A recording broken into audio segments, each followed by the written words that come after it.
एक समय की बात है। एक बहुत ज्ञानी बौद्ध भिक्षु हुआ करते थे।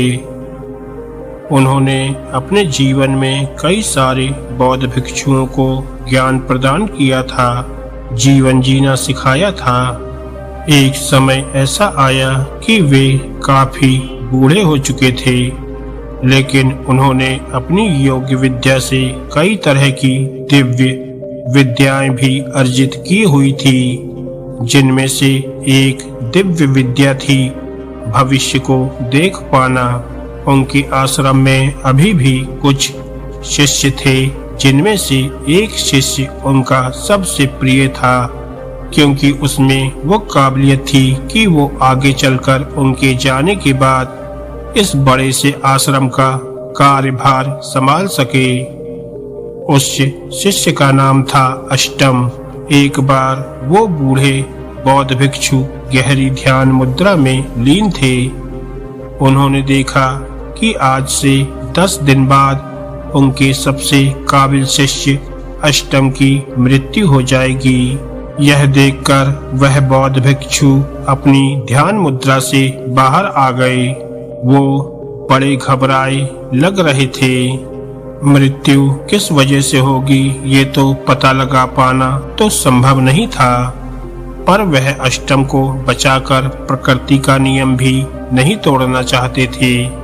इस वजह से वे बहुत चिंतित रहने लगे और खूब विचार विमर्श करने के बाद बौद्ध भिक्षु ने सोचा कि अष्टम के जीवन में अब जितने भी दिन शेष बचे हैं वो अपने परिवार वालों के साथ बिताए। आखिरकार देर रात को उन्होंने अष्टम को अपने पास बुलाया और कहा कि अष्टम, तुम 9 दिनों के लिए अपने घर हो आओ। ध्यान रहे ठीक 10वें दिन तुम्हें आश्रम में वापस आना होगा।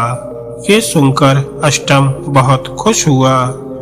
अष्टम के मन में ये सवाल भी आया कि आखिर गुरुजी उसे अचानक घर जाने को क्यों बोल रहे हैं, लेकिन उसने गुरुजी से सवाल करना उचित नहीं समझा।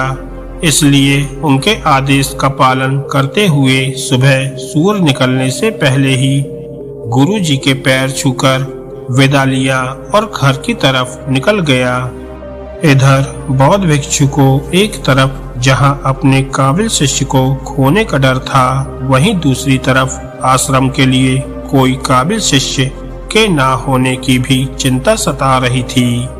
कुछ दूर चलने के बाद अष्टम को बहुत प्यास लगी।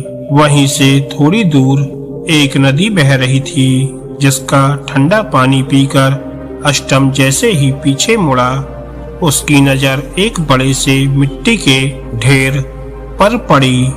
वो मिट्टी का ढेर चींटियों का घर था। कम से कम लाखों चींटियां थी उस मिट्टी के ढेर में, जो तेजी से अंदर बाहर आ जा रही थी। कुछ चींटियां एक दूसरे से टकरा रही थी। यह दृश्य देखकर अष्टम को बहुत अच्छा लग रहा था। अष्टम के पैरों से जब नदी का पानी टकराया तो अष्टम को ये आभास हुआ कि नदी का पानी बहुत ही तेजी से बढ़ रहा है, जिस वजह से नदी का पानी जल्द ही इन चींटियों का घर तबाह कर देगा। मुझे जल्द ही कुछ करना होगा। अष्टम ने अपनी तेज बुद्धि का उपयोग करके खुदाई कर वहां पर एक नाली सी बना दी और मिट्टी के चारों तरफ पत्थरों की एक मजबूत सुरक्षा लगा दी, जिससे नदी का पानी उन चींटियों तक नहीं पहुंच सकता था।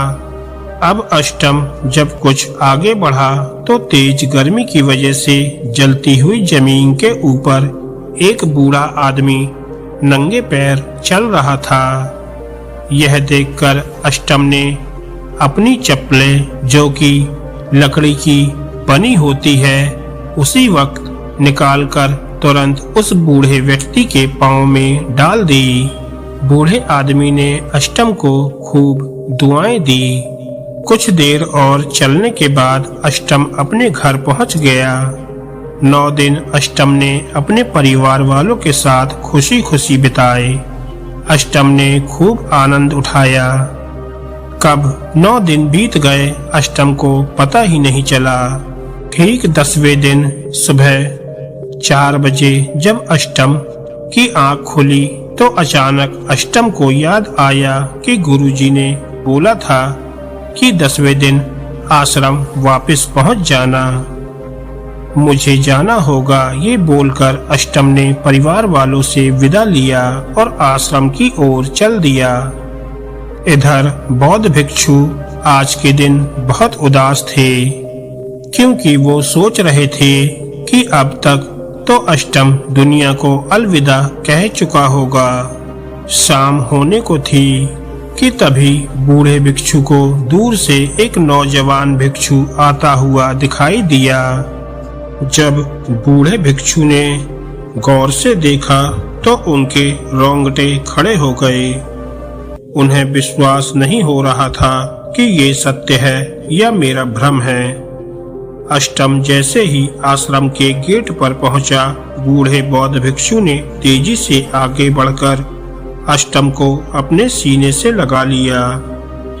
लेकिन बूढ़े भिक्षु का मन अब भी सवालों के घेरे में था और ये जानने की तीव्र जिज्ञासा उनके चेहरे पर झलक रही थी कि आखिर ये संभव कैसे हुआ। तभी अपनी जिज्ञासा को शांत करने के लिए उन्होंने अष्टम से बस इतना ही पूछा कि अष्टम, तुमने यहाँ से जाने के बाद जो भी किया सब मुझे बताओ। तुम्हारे साथ क्या क्या घटित हुआ। अष्टम ने सब कुछ बौद्ध भिक्षु को बता दिया कि कैसे पहले उसने लाखों चींटियों की जान बचाई और फिर उस बूढ़े आदमी की मदद की। ये सब सुनकर बूढ़ा भिक्षु समझ गया कि अष्टम की अकाल मृत्यु कैसे टल गई और उसका जीवन काल कई वर्षों के लिए कैसे बढ़ गया। तो देखा दोस्तों, कैसे निस्वार्थ सेवा व परोपकार की भावना ने अष्टम का जीवन काल बढ़ा दिया। दोस्तों, इस कहानी का ये मतलब बिल्कुल भी नहीं है कि आप अच्छे और पुण्य कर्म करके अपनी मृत्यु को टाल सकते हो। हाँ, ये सत्य जरूर है कि दिल से निकली दुआएं और पुण्य कर्मों से जीवन के बड़े से बड़े दुख कष्ट कट जाते हैं और ऐसा कई बार देखा भी गया है। बहुत से रोड एक्सीडेंट या किसी भी ऐसी घटना के दौरान मरते मरते कई लोग बच जाते हैं, तो कहीं न कहीं ये उनके पुण्य कर्म ही रहे होंगे जो ईश्वर ने उन्हें अपने जीवन व गलतियों को सुधारने का एक दूसरा मौका दिया है। दोस्तों, इस कहानी से हमें ये सीख मिलती है कि निस्वार्थ भाव से की गई दूसरों की मदद व परोपकार की भावना इंसानियत का फर्ज कैसे मनुष्य के दुख और पापों को काटकर उसे एक सुखी व समृद्ध जीवन प्रदान करता है। दोस्तों, अगर आपको ये कहानी अच्छी लगी हो तो वीडियो को लाइक करें और ऐसी ही ज्ञानवर्धक और मोटिवेशनल कहानियाँ सुनने के लिए हमारे चैनल को सब्सक्राइब करें। धन्यवाद दोस्तों।